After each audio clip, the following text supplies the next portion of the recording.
ایک وہ وقت تھا کہ جب قاضی فائز عیسیٰ صاحب کورٹ رپورٹرز کو بلاتے تھے اور ان کے ساتھ محو گفتگو ہوتے تھے، اور ایک یہ وقت ہے کہ جب قاضی فائز عیسیٰ صاحب کو لگتا ہے کہ کورٹ رپورٹنگ صرف ڈالرز کے لیے رہ گئی ہے۔ ایک وہ وقت تھا کہ جب حامد خان صاحب کے بارے میں کہا جاتا تھا کہ یہ قاضی فائز عیسیٰ صاحب کے دوست ہیں جس کی وجہ سے یہ خود ان کے کیسز ڈیلے کروا رہے ہیں، اور ایک یہ وقت ہے کہ حامد خان صاحب کہہ رہے ہیں کہ قاضی فائز عیسیٰ کو تاریخ میں اچھا جسٹس یاد نہیں رکھا جائے گا۔ ایک وہ وقت تھا کہ جب قاضی فائز عیسیٰ کے خلاف ریفرنس پاکستان تحریک انصاف نے بھجوایا تھا، اور پھر ایک وہ وقت تھا کہ جب پاکستان تحریک انصاف اس پہ شرمندہ تھی، اور پھر ایک وقت یہ ہے کہ پاکستان تحریک انصاف اب بھی واپس لینے پر شرمندہ ہے۔ آپ سب پر سلامتی ہو، میں یاسر رشید ہوں اور آپ میرا ویلاگ دیکھ رہے ہیں۔ ناظرین، آج کے دن اڈیالہ میں عمران خان صاحب نے سپریم کورٹ کے مخصوص نشستوں سے متعلق فیصلے میں یہ کہا کہ سب واضح ہو چکا ہے۔ نیب ترامیم کیس چل رہا تھا، تب بھی کہا ہماری درخواستیں سنیں، لیکن نہیں سنا گیا۔ انہوں نے کہا الیکشن سے پاکستان تحریک انصاف کو باہر رکھنا، پارٹی کو اڑا دینا، اس کی کوشش پوری تھی اور اب سب بے نقاب ہو چکا ہے، سارے پردے ہٹ چکے ہیں۔ پریکٹس اینڈ پروسیجر ایکٹ سے جمہوری طریقے سے کیس لگنے کی خلاف ورزی کی گئی ہے۔ انہوں نے احتجاج کال کا اعلان کر دیا۔ انہوں نے کہا جی عدلیہ کی آزادی کے حق میں ہم جمعرات کو احتجاج کریں گے، جمعے کو ہمارا اپنا احتجاج ہے، اور ہفتے کو راولپنڈی میں جلسہ کریں گے۔ جلسے کی اجازت اگر انتظامیہ نہیں دیتی تو پھر ہم احتجاج کریں گے۔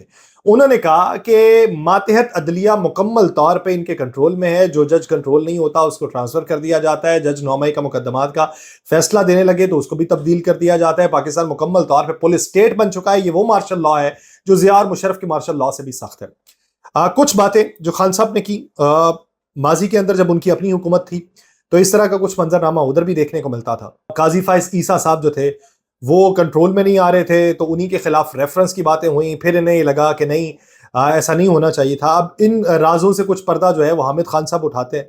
انہوں نے کہا جی کہ جب ریفرنس بھجوایا گیا تھا قاضی فائز عیسیٰ کے خلاف تو میں نے سٹینڈ لیا تھا، مجھے لگا تھا کہ آپ پرائیڈ جسٹس ہیں اور سیدھا فیصلہ کرتے ہیں، نظریات کے اوپر کھڑے ہو جاتے ہیں۔ انہوں نے ایک بڑا اچھا فیصلہ دیا تھا جس میں انہوں نے کہا تھا کہ ہر فوجی کو اپنی اوتھ کے اوپر ذرا غور کرنا چاہیے کہ اس کی اوتھ کیا ہے، اس کو انٹرفیرنس کرنی ہے یا نہیں کرنی۔ پھر انہوں نے اور بھی بہت سے فیصلے دیے تھے جن میں 2016 میں کوئٹہ میں جو ٹریجڈی تھی اس کے اوپر اپنی رپورٹ پیش کی تھی۔ پھر 2015 میں 21ویں ترمیم کو جب ہم نے چیلنج کیا تھا تو کہ سیولینز کے ملٹری کورٹ کے اندر ٹرائل نہیں ہو سکتے، اس کا فیصلہ انہوں نے دیا تھا۔ کہتے ہیں افسوس کی بات یہ ہے کہ اب وہ اس کے مخالف ہو گئے، اور مجھے اب یہ لگ رہا ہے کہ ان کے اقدامات سے لگ رہا ہے کہ میں نے جو ان کے لیے سٹینڈ لیا تھا وہ غلط تھا۔ اچھا یہ معاملہ، اس کے علاوہ چیف جسٹس قاضی فائز عیسیٰ کی سربراہی میں آج 5 رکنی بینچ تھا جس نے پنجاب میں الیکشن ٹریبیونل کی تشکیل سے متعلق الیکشن کمیشن کی اپیل کے اوپر سماعت کی۔ سلمان اکرم راجہ، حامد خان صاحب اور الیکشن کمیشن کے وکیل عدالت کے اندر پیش ہوئے۔ سماعت کا جب آغاز ہوا تو سلمان اکرم راجہ کے وکیل حامد خان صاحب نے چیف جسٹس قاضی فائز عیسیٰ پہ اعتراض اٹھا دیا۔ انہوں نے کہا جی ہمیں آپ کے کیس سننے کے اوپر اعتراض ہے۔ یہ وہی حامد خان ہے جن کے بارے میں کہا جاتا تھا چیف جسٹس کے قریبی ساتھی ہیں۔ انہوں نے کہا جب یہ اعتراض اٹھایا تو چیف جسٹس نے کہا آپ نے خود کو علیحدہ کرنا ہے تو کر لیں، ہمیں کوئی مسئلہ نہیں۔ جسٹس عقیل عباسی نے ریمارکس یہ کہ الیکشن کمیشن کے تحریری جواب کے مطابق ہائی کورٹ کی مشاورت سے مسئلہ حل ہو گیا۔ اس پر وکیل الیکشن کمیشن نے بتایا کہ جی بالکل، chief justice Lahore high court نے 4 ٹریبیونلز قائم رکھے اور قانون بدلنے کے بعد اب باقی 4 الیکشن کمیشن مقرر کرے گا۔ قاضی فائز عیسیٰ صاحب نے کہا کہ جو معاملات عدالت کے نہیں ہیں انہیں آپس میں حل کریں۔ ایک درخواست کر کر کے تھک گیا ہوں کہ دیکھیں آئین کیا کہتا ہے۔ آئین کی کتاب ہے لیکن آئین کو کوئی پڑھنا گوارا نہیں کرتا۔ آئین کی کتاب بڑی ایک پیچیدہ سی کتاب ہے۔ اس موقع کے اوپر جسٹس جمال بندوخیل نے کہا کہ الیکشن کمیشن کے پاس یہ اختیار ہے لیکن ٹریبیونل کے لیے ججز کی تعیناتی ہائی کورٹس کی مشاورت سے ہوتی ہے۔ ٹریبیونل میں ججز کی تعیناتی کے اوپر پسند ناپسند کی بات اب ختم ہو جانی چاہیے۔ چیف جسٹس نے اس موقع پہ کہا کہ ٹریبیونل کی تعداد کا انحصار کیسز کے اوپر ہے۔ کیسز کو دیکھتے ہوئے ججز کی تعداد پہ فیصلہ کریں۔ اگر ججز کی تعداد کیسز کو دیکھتے ہوئے کم ہوئی تو پھر یہ غیر منصفانہ ہوگا۔ مجھے نہیں معلوم بلوچستان یا پنجاب میں کتنے کیسز ہیں، انہوں نے کہا۔ اب یہ جو معاملہ ہے اس کے اوپر اگر دیکھا جائے تو ابھی کے کیسز اور ججز کی تعداد، پھر اس بارے میں بھی بات ہو، پھر یہ کہ ججز کہاں سے لینے ہیں اس بارے میں بھی بات ہو، لیکن ہر وقت میں اپنے اپنے تئیں چیزیں چل رہی ہیں۔ اب حامد خان صاحب جو چیف جسٹس کے قریبی ساتھی سمجھے جاتے تھے، آج انہوں نے باقاعدہ طور پہ ایک چارج شیٹ جو ہے وہ قاضی فائز عیسیٰ صاحب کے خلاف جو ہے اس کے اوپر انہوں نے گفتگو کی ہے۔ اب انہی معاملات کو لے کے جب چیزیں ڈیولپ ہو رہی ہوں گی اور اسی کو آگے بڑھانے کی تگودو ہو رہی ہوگی تو کس طریقے سے اس معاملے سے نکلیں گے؟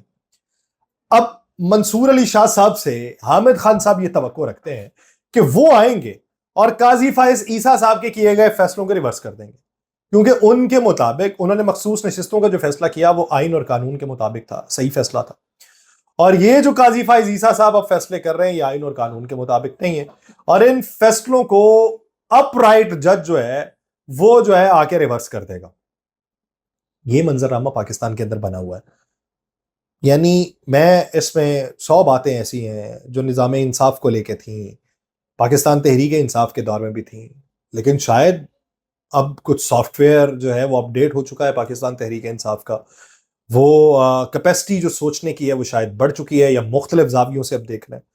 لیکن ایک چیز ہے، جب اپوزیشن میں جماعتیں ہوتی ہیں تو ان جماعتوں کو بہت سونگ کے ساتھ جمہوریت کے پیمانے کے اوپر، انسانی حقوق کے پیمانے کے اوپر کھڑے رہنے کی جسارت پیدا ہوتی ہے اور جستجو اسی کی لے کے آگے بڑھتے ہیں، لیکن جب وہ اقتدار میں چلے جاتے ہیں تو پھر ان کو یہ ہونے لگتا ہے کہ نہیں، چیزیں مختلف ہونی چاہیے۔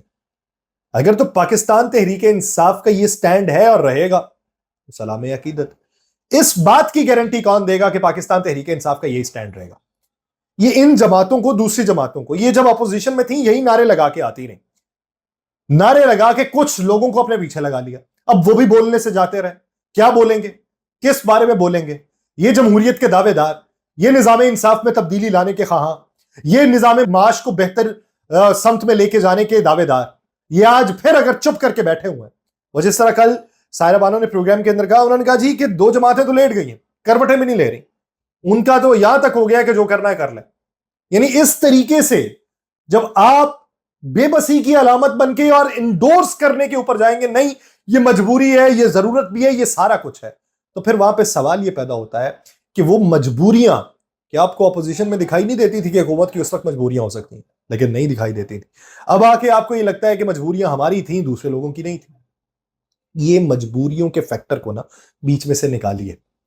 ہم نے بہت مجبوریاں کھا لیں، ڈکار لیں، ہاضمہ اس سے جو ہے وہ آگے بڑھ چکا ہے، اب مجبوریاں ہضم نہیں ہوتی ہم کو، اب کوئی اور چیز دیجئے جس کو ہم ہضم کر سکیں، ہمارے ساتھ بھی تو کچھ شیئر کیجئے، ہمیں بھی تو معلوم پڑے کہ آپ کا پیمانہ کیا ہے، آپ کے اسلوب کیا ہے، وہ جو ترامیم آپ نے پہلے کی تھی وہ کس پیمانے کے اوپر کی تھی، اور اگر اب ان کو جا کے ریورس کر رہے ہیں تو وہ کس پیمانے پہ کر رہے ہیں۔ 63A کا فیصلہ جو 30 ستمبر کو ہونا ہے وہ ہو جائے، اور آپ ایک گلٹی شخص سے جو اپنی پارٹی کے نیریٹو کو چھوڑ کے فلور کراسنگ کرتا ہے، وہ فلور کراسنگ کر کے ووٹ آپ کو دے جائے تو آپ اس کا ووٹ بھی شمار کر لیں نہیں آئین سازی بنا لیں سارا کچھ۔ لیکن کیا بقول آپ کے کہ سپریم کورٹ نے دھمکی دی، اور سپریم کورٹ کی دھمکی کی وجہ سے آئینی عدالت بنانا پڑ رہی ہے، جس نے دھمکی دی وہ عدالت قائم رہے گی اور اس کے مد مقابل ایک اور عدالت بنائیں گے؟